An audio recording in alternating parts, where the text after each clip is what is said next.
पिता गुरु प्रभु चरणों में प्रणवत बारंबार, हम पर किया बड़ा उपकार, ओ हम पर किया बड़ा उपकार।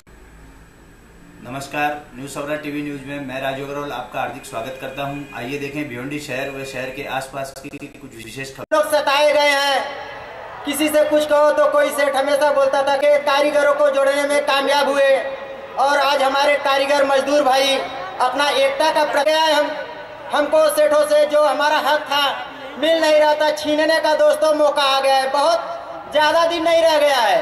जिस दिन हम ऐसे और इससे बड़ी मीटिंग बना रहे थे, आज हमारा एकता का प्रतीक हो रहा है। हम बहुत जल्द से जल्द मतलब ऐलान करने वाले हैं कि ये सब होने के बाद ही हम काम करने जाएंगे, नहीं तो हम काम करने नहीं जाएंगे, किसी को करने नहीं देंगे। अगर जो जाएगा कारीगर का अगर कमेटी बना दिया जाएगा, जो कारीगर अगर कमेटी बन गया उस कारीगर को मतलब उचित सौंप दिया जाएगा। जो अगर जिस कारखाने मना कर दिया गया कि इसमें तुमको लूम नहीं चलाना है, जब तक वो सेट करके नहीं देगा उसको मार मार के दौड़ा के रोड पे मारना है। दोस्तों, हवाएं चलती हैं तो पत्ते टूट जाते हैं, हवाएं चलती हैं तो पत्ते टूट जाते हैं। मजदूरों का काफिला निकलता है तो बड़े बड़े सेठों के छक्के छूट जाते हैं। इसी के साथ दोस्तों मैं अपनी वाणी को विराम देता हूँ। नीम की लकड़ी को चंदन समझ बैठे, सबके लिए, जहां तक आवाज जा रही ना, सबके लिए। वो साहब नीम की लकड़ी को चंदन समझ बैठे, पाया देश की कुर्सी तो लंदन समझ बैठे। मेरे दोस्तों, आज गुजरात में जो गुजरात विकास का मॉडल हुआ करता था, ये मीडिया और जर्नलिस्ट के माध्यम से पूरे हिंदुस्तान को गुमराह किया गया। आज वो गुजरात को आप टेलीविजन पर देख सकते हैं कि उस गुजरात में आज क्या हो रहा है। बहुत पूर्ण रूप से विकसित गुजरात, और वहां आरक्षण मांगने के लिए 3 लोगों ने अपनी जानों को कुर्बान कर दिया। अभी तक सरकारों ने उनकी मांगे नहीं मानी। ये विकसित गुजरात का वही मैं बोल रहा हूं, आपको समझो। समझ बैठे, पाया देश की कुर्सी तो लंदन समझ बैठे। ये धन वापसी घर वापसी का खेल दिखलाकर जो गुमराह किया गया आपको, ये धन वापसी घर वापसी का खेल दिखलाकर हम कामगारों को ही शायद काला धन समझ बैठे। इसके साथ ही मैं आवाज देने जा रहा हूं रिंकू पटेल को मेरा लाल सलाम। हमारी पहले क्या हालत थी, अब क्या हो गया है। पहले 2 लूम, 4 लूम, 6 लूम, 8 लूम बढ़ते गया, पगार कुछ बढ़ा नहीं है, खाली लूम बढ़ा है। जब सेठ के पास जाते हैं, सेठ बोलता है अरे कुछ बचता नहीं है, क्या बढ़ाऊं, चलो 2 लूम ले लो। 2 लूम कारीगर चालू कर दिए, 2 से 4, 4 से 6, 6 से 12 आज हो गया है। पगार उतना ही है। कारीगर कहते हैं मैं 6000 उठा लिया हूं, 7000 उठा लिया हूं। अगर एक 500 रुपए कम आया, इस बार बोलते हैं यार थोड़ा पगड़िया कम हो गया है, 500 कम है। और सेठ लोग को अगर एक कारखाने से 50,000 रुपए महीना बचता है तो कहते हैं अगर अगले महीने में 40,000 बचा तो बोलते हैं अरे यार 10,000 हमरे जबरदस्त चला गया है।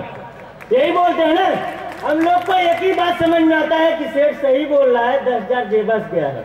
वो लोग लक्ष्य बना के चलते हैं कि हमको 50,000 रुपया महीने का कारखाना से बचना चाहिए, और उससे कम बचता है तो बोलते हैं कारीगर के सामने आके कि मुझे 10,000 मेरे जेब से जा रहा है। पहले सोच लेते हैं कितना मेरे बचना चाहिए, इसके बाद बोलते हैं कि मेरे को इतना घर से जा रहा है। तो हम लोग को यही समझ में आता है कि सेठ को 10,000 घर से जा रहा है। किसी मूड पिरा रहा है तो जो अपने घर से पैसा लगा के गंवाएगा कोई नहीं। ये लोग की आदत हो गई है रोने की। सब कुछ एलबीटी आया फिर भी बच नहीं रहा है, बच नहीं रहे। टोरंटो आया बच नहीं रहे, सब कुछ बच नहीं रहे। फिर चलवा क्यों रहे हो? बंद कर दो। बंद करने की हिम्मत है नहीं, बंद क्या करेंगे?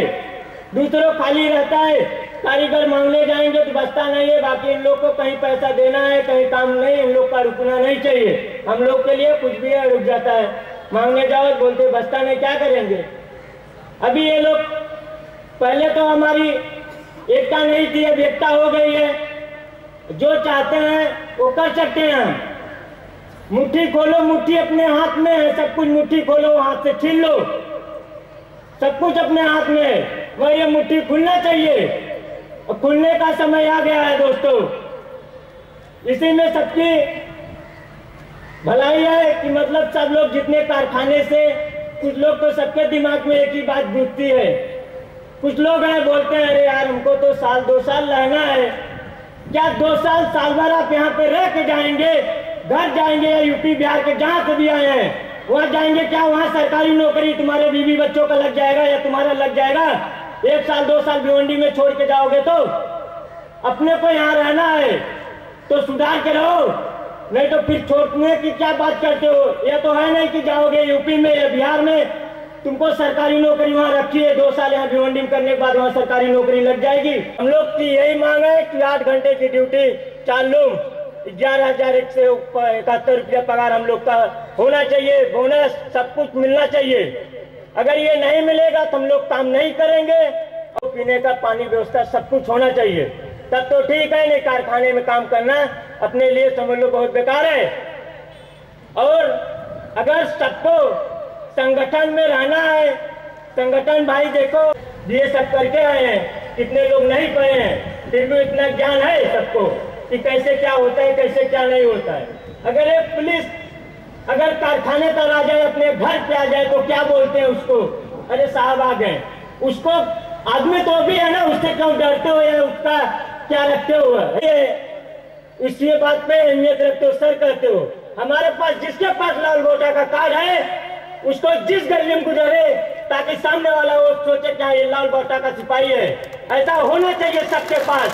जिस गली या तलवार की मोहताज नहीं हम, किसी त्रिशूल या तलवार की मोहताज नहीं है हम। मेरी हिम्मत किसी हथियार की मोहताज नहीं, मेरी हिम्मत किसी हथियार की मोहताज नहीं। लोग होठों से लगाए फिरते हैं मुझे, लोग होठों से लगाए फिरते हैं मुझे, मेरी शोहरत किसी अखबार की मोहताज नहीं। दोस्तों वक्ता की अगली कड़ी में भोजपुरी भाषा में एक गीत आप लोग को सुनाता हूँ। मेरा मकसद अपने और गैरों से नहीं है, जो भी सुन सकते हैं सुन लें। गरीबों के नगर में जब भी कत्ले आम होता है तुम्हारे बाजियों में हुस्न और लब पर शाम होता है। बड़े ऐश करने वालों की जिंदगी जो हमारे तुम्हारे वोटरों को लेकर चले जाते हैं, अब फिर 5 साल के बाद आते हैं, दोनों हाथ जोड़ के खड़े हो जाते हैं। उनकी हकीकत बता रहा हूँ। गरीबों के नगर में जब भी कत्लेआम होता है तुम्हारे बाजुओं में हुस्न लब पर जाम होता है। तुम्हारे ही इशारों पर चमन में आग लगती है, तुम्हारे ही इशारों पर चमन में आग लगती है, तुम्हारे कारनामों से बदन में आग लगती है। तुम्हें हिंदू से हमदर्दी न मतलब है मुसलमान से, तुम्हें हिंदू से हमदर्दी न मतलब है मुसलमान से। वफा का दर्द न गीता से लिया ना कुरमा से, वफा का दर्द न गीता से लिया ना कुरमा से। मगर मजहब का नाम आ जाए तो तुम नारा लगाने लगते हो। यहाँ दैरो हरम के नाम पे झगड़े लगाते हो। चलाया जो जंगली कानून इंसानों की बस्ती में, चलाया जो जंगली कानून इंसानों की बस्ती में। गिरे हैं मंदिरों मस्जिद तुम्हारी सरपरस्ती में, गिरे हैं मंदिरों मस्जिद तुम्हारी सरपरस्ती में। मैं शायर हूँ जो देखूंगा वही बार बार लिखूंगा, मैं शायर हूँ जो देखूंगा वही बार बार लिखूंगा। तुम्हें गद्दार लिखा हूँ, तुम्हें गद्दार लिखूंगा। यूपी चले गए थे और अभी मंच पर तशरीफ ला चुके हैं अरुण भाई। तो ये मीटिंग का जज्बा था। ये 23 तारीख को गए हैं और 27 की मीटिंग में आपके सामने मौजूद है। तो मैं चाहूंगा अरुण भाई के लिए कि वो आए और अपनी बेहतरीन गीत जो इस वक्त भिवंडी में सबसे सुर को बुझा कर भाई सुनील चौहान जी को लाल सलाम और तमाम भिवंडी के कोने कोने से आए हुए हमारे मजदूर साथियों, सभी बड़ों को लाल सलाम और छोटों का आशीर्वाद। दोस्तों, जिम्मेवारी एक ऐसी चीज़ होती है जो यदि जिम्मेवारी को अपने समझ ले तो कभी पीछे नहीं हटेगा। मैं अपने बहन के अंतिम संस्कार में 23 तारीख को गाड़ी पकड़ा हूँ, लेकिन वो चीज़ देखते हुए आज मैं आप लोग के सामने खड़ा हूँ। तो ये है लाल बावटा का पहचान। मैं देखना चाहता हूं कि भिवंडी में एक सुनील चौहान नहीं बल्कि सुनील चौहान जैसे 1000 लोग सुनील पैदा हो, लाल बावटा का। और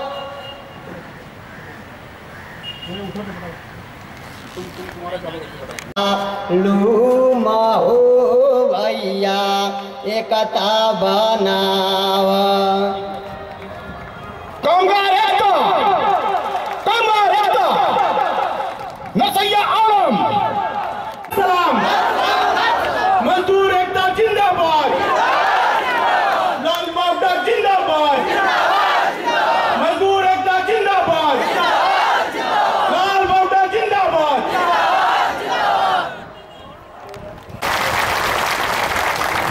बीच में आ चुके हैं और जिसके लिए पिछले बुधवार को हमने तय किया कि हम 27 को मीटिंग के सिपाहियों, आपने ये साबित कर दिया कि आप बंदिश चाहे जितना भी लगा दो, किसी भी बंदिश का मुझ पर असर नहीं होगा। जब हम आवाज बुलंद करने पर आ जाएंगे, अपने अधिकारों को लेने के लिए जब सोच लेंगे तो यहाँ से भी ले सकते हैं, मुंबई मंत्रालय से भी ले सकते हैं। अब तो दिन भी आ गया कि दिल्ली की मंत्रालय से लेने के लिए हमने आवाज बुलंद कर दिया। तो ऐसी सारी शख्सियत सबके सब लोग मेरे दोस्तों, जिनका मैं बहुत दिनों से इंतजार कर रहा था कि मेरे पास भी मेरा कोई अपना हो जो मेरे दिल की दर्द को समझ सके और मेरी रुहासी आवाज को वो दिल्ली में 40 बैठे हुई सरकारों के कानों तक पहुंचा सके। आज मिल गए वो तपन सेन जो हमारी आवाज को बुलंद करने के लिए, हमारे जख्मी दर्द को समझने के लिए, हमारी आवाज को दिल्ली में उठाने के लिए आप सबके बीच में मौजूद है मेरे दोस्तों।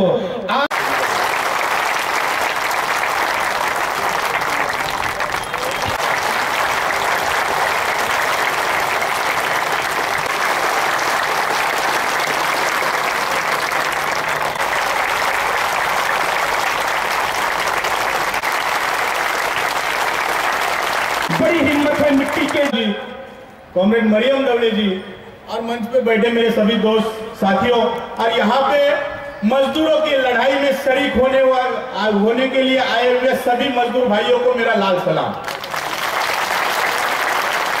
दोस्तों, हमने देखा है कि सालों से हम जब से भिवंडी में लूम लगे हैं तब से 150 साल पुराना इस भिवंडी के कपड़ा उद्योग को इतिहास है।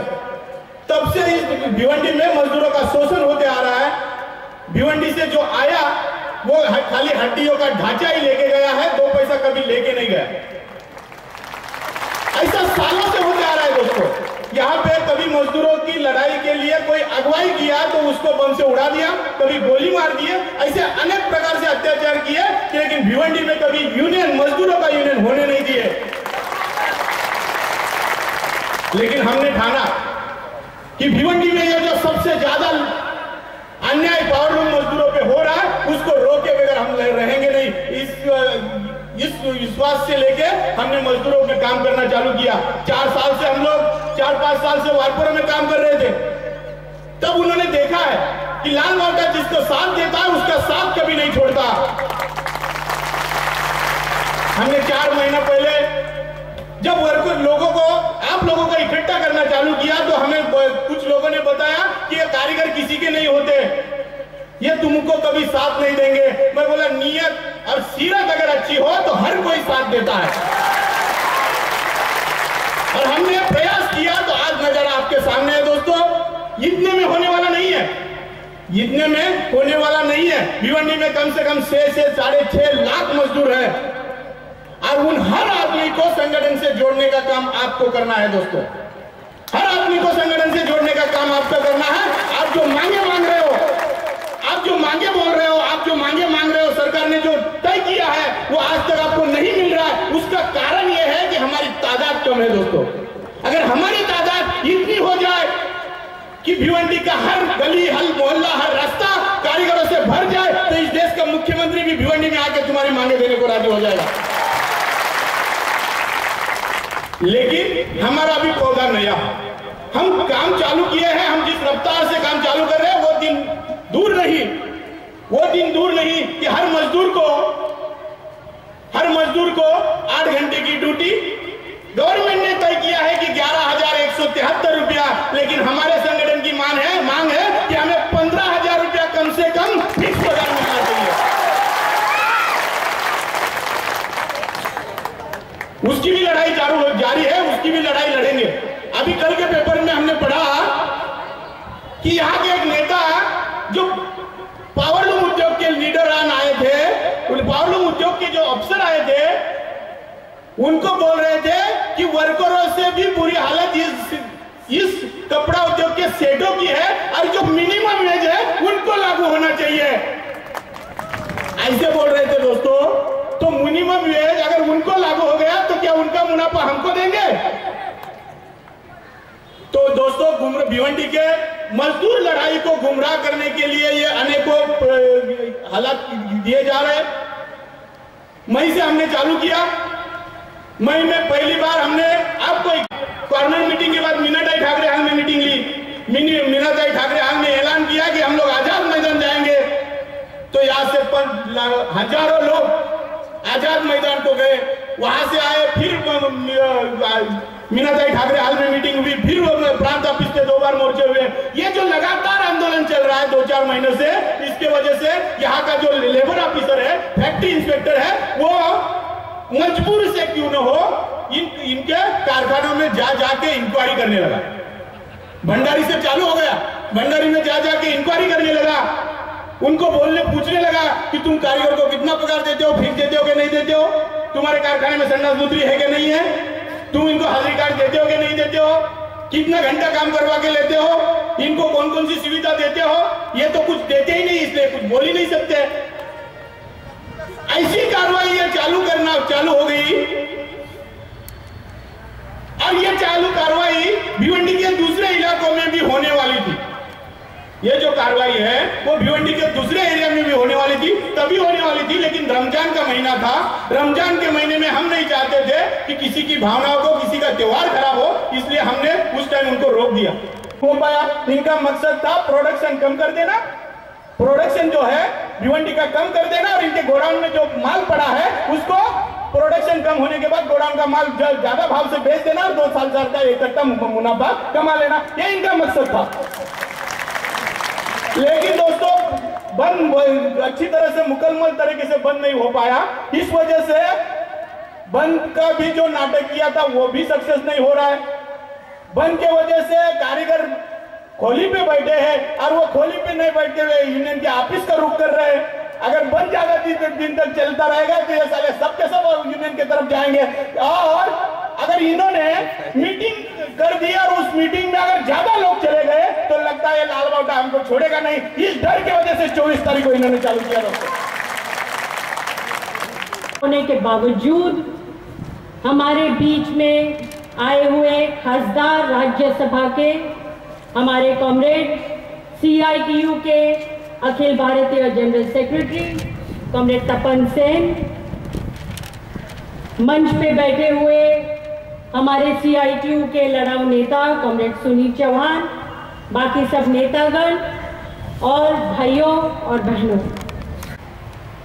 हम उस वक्त भी ये बात जानते थे क्योंकि हमें विश्वास था हमारी ताकत में, हमें विश्वास था हमारे सभी तत्वों पर, हमारी उम्मीदों पर, हमारी सच्चाई पर। उस पौधे ने आज इस जलसे में हमें देखने को मिल रहा है कि ये छोटा लाल झंडा जो हमने पौधा डाला था आज आग की तरह भिवंडी में फैलकर एक बहुत बड़े जुलूस के अंदर आज जाकर हम शामिल हुए हैं।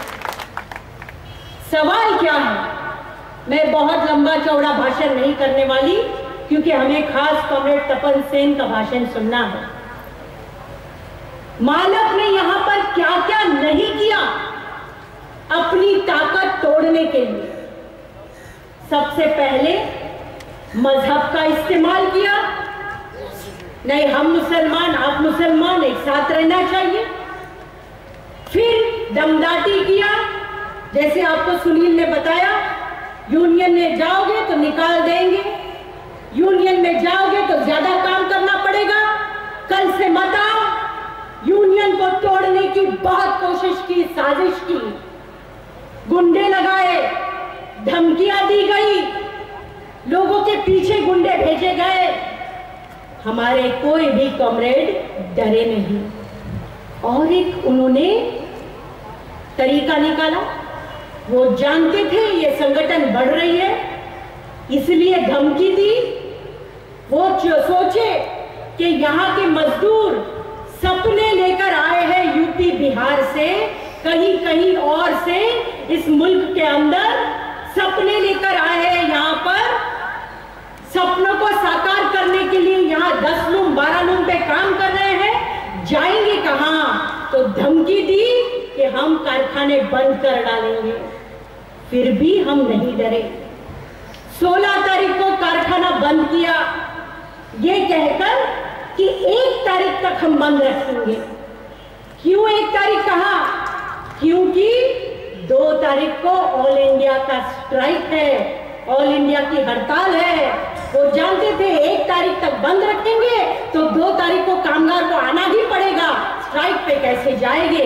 लेकिन उन्होंने ये देखा कि ये धमकी देने के बावजूद कामगार नहीं डर रहे, इसलिए ये 27 तारीख की मीटिंग की जब घोषणा की और जब वो जाने कि तपन सिंह जी दिल्ली से यहाँ तक आ रहे हैं तो 24 तारीख को ही कारखाना शुरू कर दिया, ये सोचकर कि ये जुलूस नहीं हो पाएगा।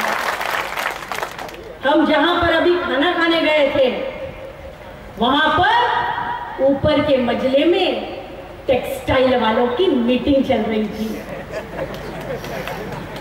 बराबर है, एयर कंडीशन में टेक्सटाइल वालों की मीटिंग और हमारे जबरदस्त सूर्य की नाइट के अंदर हमारी मीटिंग। और इस जलसे के बाद मैं आपको ये बता दूं, 2 चीजें होने वाली है भिवंडी के अंदर, ये याद रखिए आप। 2 चीजें होने वाली है। एक, जो बड़े बड़े कारखानदार के मालिक हैं वो ज्यादा जुल्म करने की कोशिश करेंगे। और दूसरी बात, आपका एक जुलूस देखकर जो इस मीटिंग में नहीं आए वो सब आपको संपर्क करेंगे, भैया हमें भी कांधे पे लाल झंडा दे दो और हमको भी आपके साथ ले दो। ये 2 चीजें होने वाली है, याद रखो। के साथ वादे किए, अब वादों के बाद अब विश्वासघात कर रहे हो। महंगाई कम करूंगा, अरे प्याज का क्या दाम हो गया भैया? प्याज अब देखो टीवी पे और सब जगह पे रो रहे हैं लोग।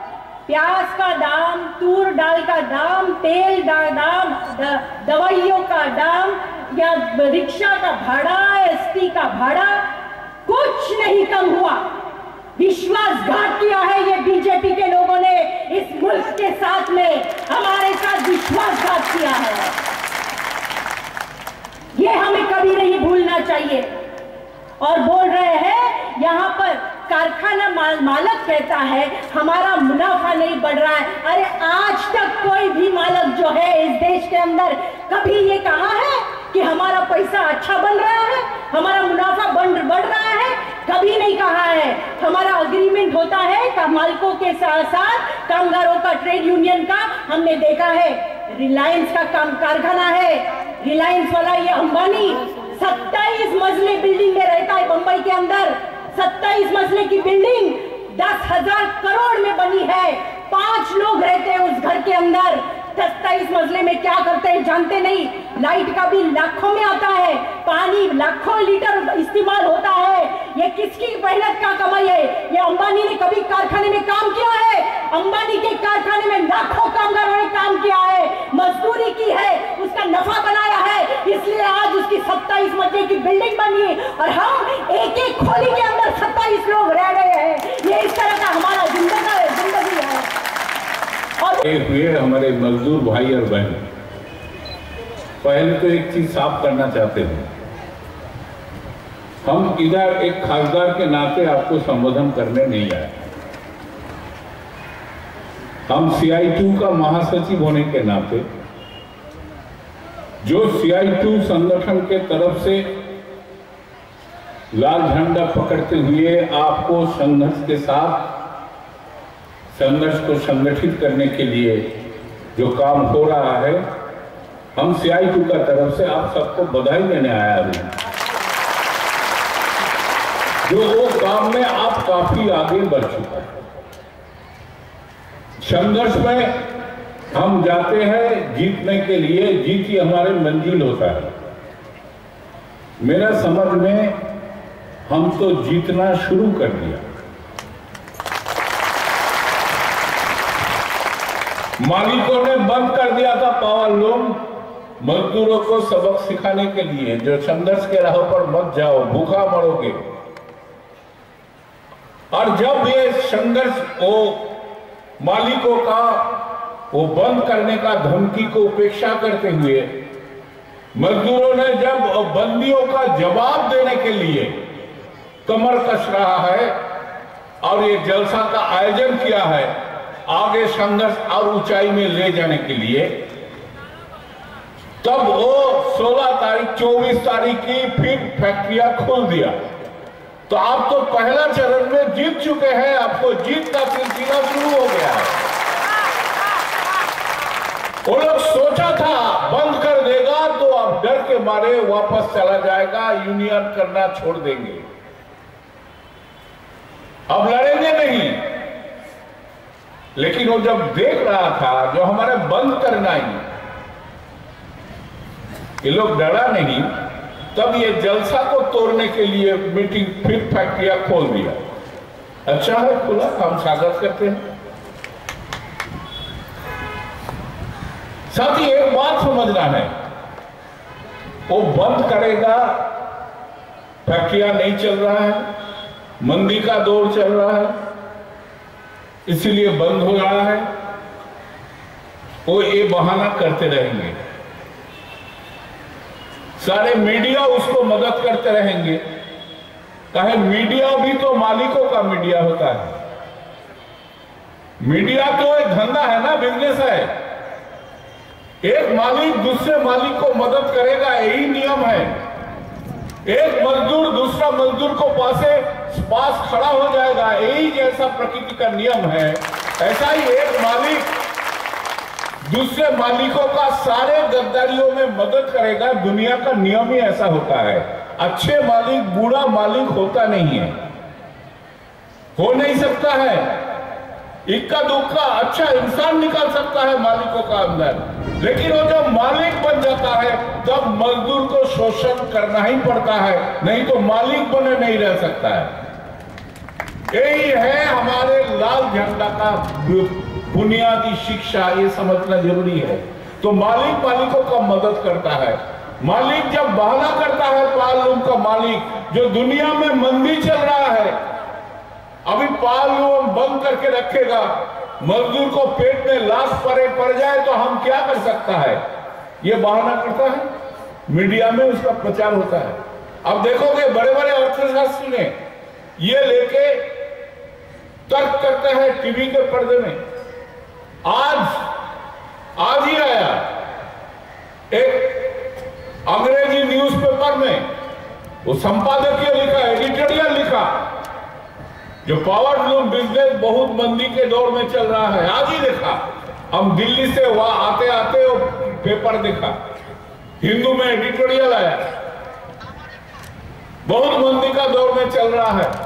महाराष्ट्र में आधे पावर लूम बंद पड़ा है, जो सच नहीं है, लेकिन कितना बेशर्मी के साथ लिख देता है।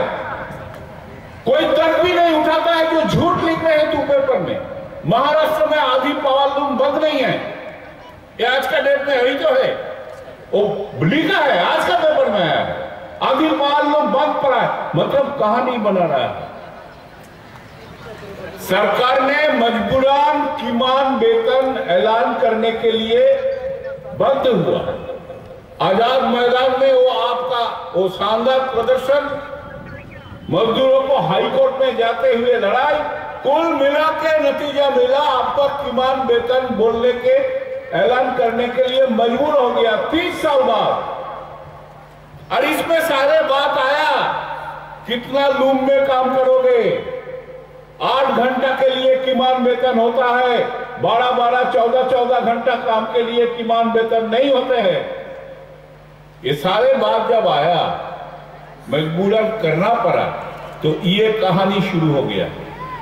एक ही बात बोलने के लिए इतना किमान वेतन होगा तो उद्योग चल नहीं सकता है। इसको लागू ना किया जाए, सरकार सख्ती से इसको लागू ना करे, उसका वातावरण बना रहा है। इसीलिए वो पेपर में एडिटोरियल निकालते हैं, मालिकों का मीडिया, मालिकों का चमचाबाजी करते हुए, मालिकों का एकजुटता दिखाते हुए एक कहानी लिख रहा है मीडिया में, जो वही कहानी बने रहे जो एक मजदूर 12-14 लूम में काम करते हुए कीमान वेतन भी उसको ना मिले, उसको टीबी हो जाए और वो लगातार मालिकों का जुल्म सहते रहे। ये जो जानवर पर मालिकों का इंसान के साथ इंसान का रूप में भी पेश नहीं आता है, वो आम मजदूर को जानवर समझते हैं। ऐसा जो एक गंदी वातावरण बनाने के लिए ये कहानी चल रहा है। आप जब अब संघर्ष के मैदान में है, चारों तरफ आंख कान दिमाग खुला रखते हुए हर चरण में आपको दुश्मनों को क्या तरकीबों अपना रहा है उसको देखते रहना होगा, समझना होगा और हमारे संघर्ष की तैयारी में सारे समझदारी के आधार पर कदम कदम आगे बढ़ना होगा। यही लाल झंडा का विचार है, जो विचार को हथियार बना के आपको लेके हम एक साथ चलने का कोशिश कर रहा है। जाएगा कहां? वो आया धंधा करने के लिए, मालिकों को खून चीज एक किमान वेतन अगर मिल जाए फिर भी उसको मुनाफा होगा। एक किमान वेतन अगर मिल जाए सारे मजदूरों को 2-2 लूम काम में करते हुए 8 घंटा का काम करते हुए मिल जाए फिर भी मालिकों का मुनाफा होगा। एक किमान वेतन के लिए इसीलिए हम लोग बोला 11,318 रुपया, इसमें हम संतुष्ट नहीं हैं। किमान वेतन सारे हिंदुस्तान में सारे सेक्टरों के लिए आज का डेट में कम से कम 15,000 रुपया होना चाहिए। ये हमने मांग उठाया लाल झंडा के यूनियन और देश के सारे ट्रेड यूनियन को ये मांग को समर्थन करना पड़ा और आज वही मांग लेके हम 2 सितंबर को हड़ताल में जा रहा है।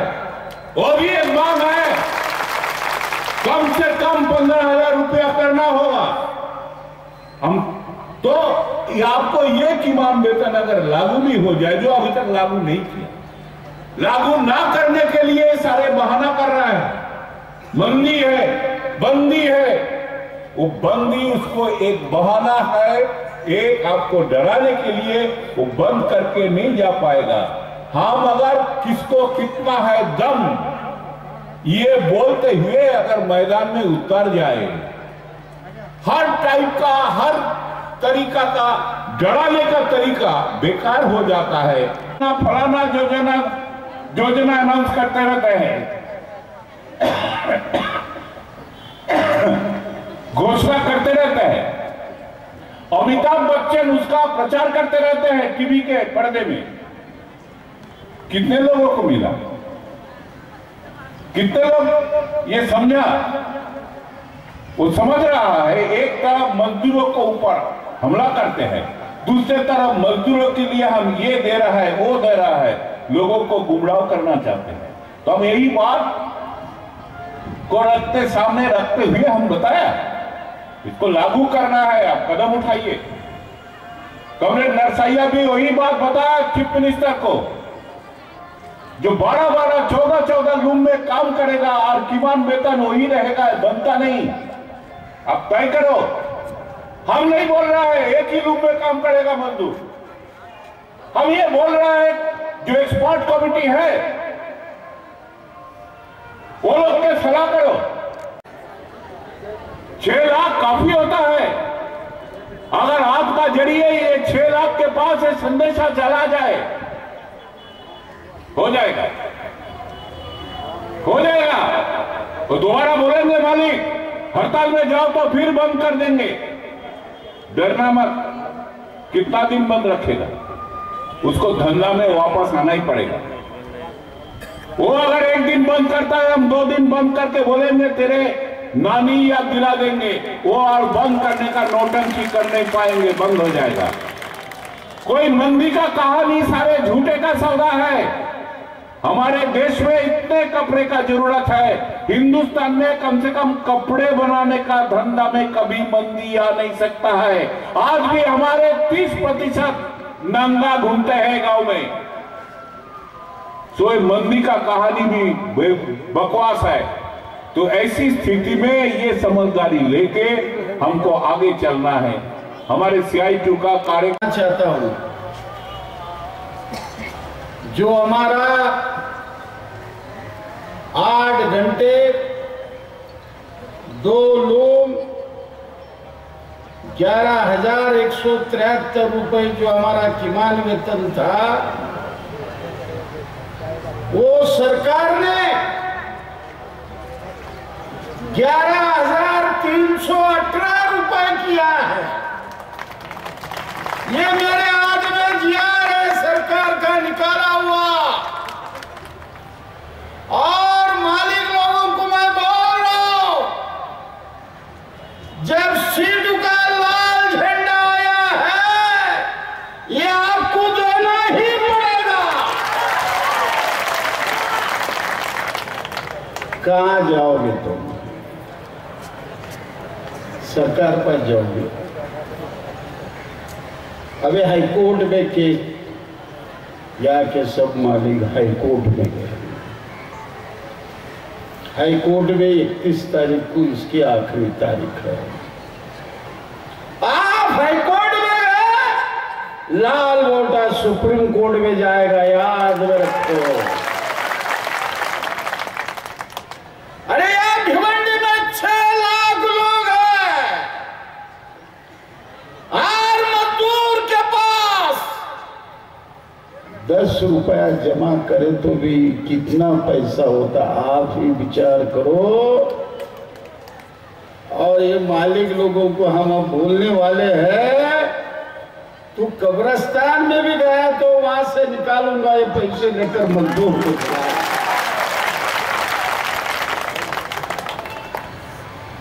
कानून हम नहीं बनाए,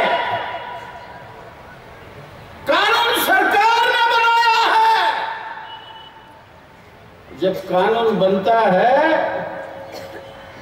तो उसका इंप्लीमेंटेशन भी होना चाहिए, उसकी अमल बजावनी भी होनी चाहिए। सरकार बोल रहे हैं आपको, हम मटन की बिरयानी पका कर रखे हैं। अरे जब तक बिरयानी हमारे पेट में जाता नहीं तो उस बिरयानी को लेकर क्या करें हम? मुझे मालूम नहीं था 18 तारीख को इस राज्य का मुख्यमंत्री देवेंद्र फडणवीस और केंद्र के मजदूर मंत्री बंडारू दत्तात्रेय शोलापुर में आए। वो हमारे बुलावे पर आए। वह 1600 बीड़ी कामगारों का मकान ये हमारे गरीब बहनों को देने का था, उस कार्यक्रम में आए। और मैं चीफ मिनिस्टर से विनती किया। चीफ मिनिस्टर ने मुझे बोला, पूरे हिंदुस्तान में, भारत देश में मेरे राज्य ने जो किमान वेतन डिक्लेयर किया, ये सबसे ज्यादा है, सबसे नंबर 1 पर है बोला। मैं चीफ मिनिस्टर को बोला, साहब आप किया, बहुत अच्छा किया, ये मजदूरों की मांग थी, बहुत आपने अच्छा किया, लेकिन एक काम करो, ये मालिक लोगों को देने को लगाओ, तब तक हम नहीं छोड़ने वाले तुमको। मुझे चीफ मिनिस्टर ने बोला है 15 सितंबर के अंदर महाराष्ट्र के सब कारखानदारों को मैं बुलाऊंगा, यूनियन वालों को भी बुलाऊंगा और ये किमान वेतन देने को लगाऊंगा, ऐसा चीफ मिनिस्टर ने बोला है। यहां जो मालिक लोग हैं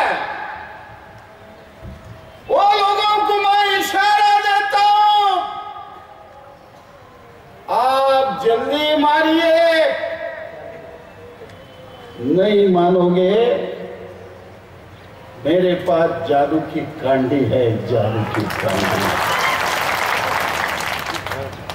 अलाउद्दीन का चिराग जैसा है ना, अली बाबा चाली चोर में बोलता है नहीं क्या, वो खोल जा स्लिप से, वैसा हमारे पास चिराग है। और जब वो चिराग को मैं हाथ लगाऊंगा, भिवंडी के मालक तुम्हारा पाँव पड़े बिना नहीं छोड़ूंगा, ऐसा मेरे पास। वो क्या मैं बोल रहा हूं आपको, जो मिनिमम वेजेस एक्ट है, वो कायदे के अनुसार किमान वेतन का जितना फर्क निकलता है, जितना मुआवजा निकलता है, समझो आज अपना 11,318 रुपये 8 घंटा 2 लूम, ये मेरा नहीं, हाईकोर्ट ने डिसीजन दिया सो है, और वो किसके बाप को बदलने वाला नहीं है। कोई भी ऐसे चमचे बिमचे आए, उनके कमर पर लात मारो और सीधा करो उनको, बाकी का मैं देख लेने को तैयार हूं मैं। क्या बोला है कायदे में, 1,000 महीने का देना पड़ता है तो 10,000 दंड उसको लगता है, 10,000। कभी भिवंडी के मैं 6 लाख लोगों का, इसके नीचे कभी दावे में ठोक दिया, आपका कारखाना बेचे तो भी उतने पैसे नहीं आने वाले, हमारे हिसाब तब बड़ा निकलेगा। अब नहीं छोड़ेंगे, किस हालत में नहीं छोड़ेंगे, आप फिक्र मत करो। तो ऐसे गुंडे मुझे मिलने को आए, और वो गुंडे बोल रहे, ये बाबा ये कौन है नरसैया, ये रोज बातमी आ रही है। तो वो आदमी, वो पहलवान, वो गुंडा आता है मेरे पास, सब जेल डरती है, वहां का पुलिस डरता है, वहां का जेलर डरता है। अरे ऐसा नरसैया के पास से लोग जा रहे हैं, क्या जेल में बवाल हो जाएगा। अरे वो गुंडे को कैसा सीधा करता हूं, वो आए मेरे साथ, वो बोले बाबा तुम क्यों अंदर आए। अरे मैं मजदूरों को इंसाफ मांगने के वास्ते लड़ रहा था, तो सरकार ने मुझे लगाया। वो क्या बोल रहा दादा, वो बोले तुम तो दादा के दादा हो, जब मुश्किल में रहोगे मुझे फोन करो, तुमको बचाने के वास्ते मेरा जान हाजिर है।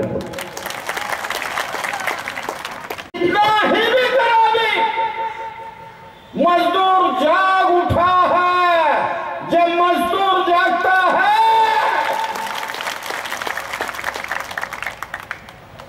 पुलिस नहीं, मिलिट्री आए तो भी नहीं डरता है, मिलिट्री आया तो। एक 22 साल का बच्चा गुजरात में, आगे चलो, 18 लाख लोगों को लेकर वो मोदी को चैलेंज करता है। तो ये भिवंडी के हमारे 6 लाख लोग कभी आवाज करेंगे, क्या हालत बनेगी। मैं यकीनन बोलता हूं तुमको, इस 2 तारीख को ऐसी लड़ाई करो, कितने लोगों को अंदर डालना है डालने दो, तुमको बाहर लाने की जवाबदारी मेरे सिर पर है, आप फिक्र मत करो।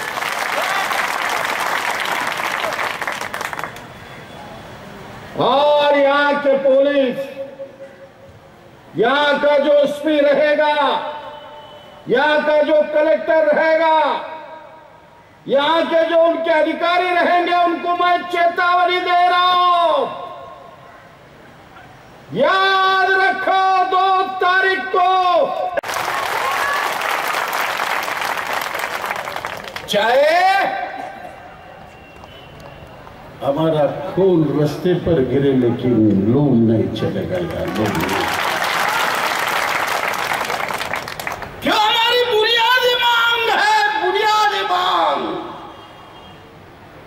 मैं इंसान हूं, मेरे बाल बच्चे हैं, मेरे माँ बाप है, मेरी बीवी है, इनको मैं संभालना चाहता हूं। ये संभालने के वास्ते जो कुछ है, कल्याणकारी मंडल वो करे बिना ये सरकार को नहीं छोड़ेंगे हम, ये सरकार को नहीं।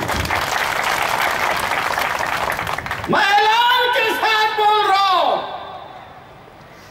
आज बांधकाम कामगार का मंडल बन चुका है।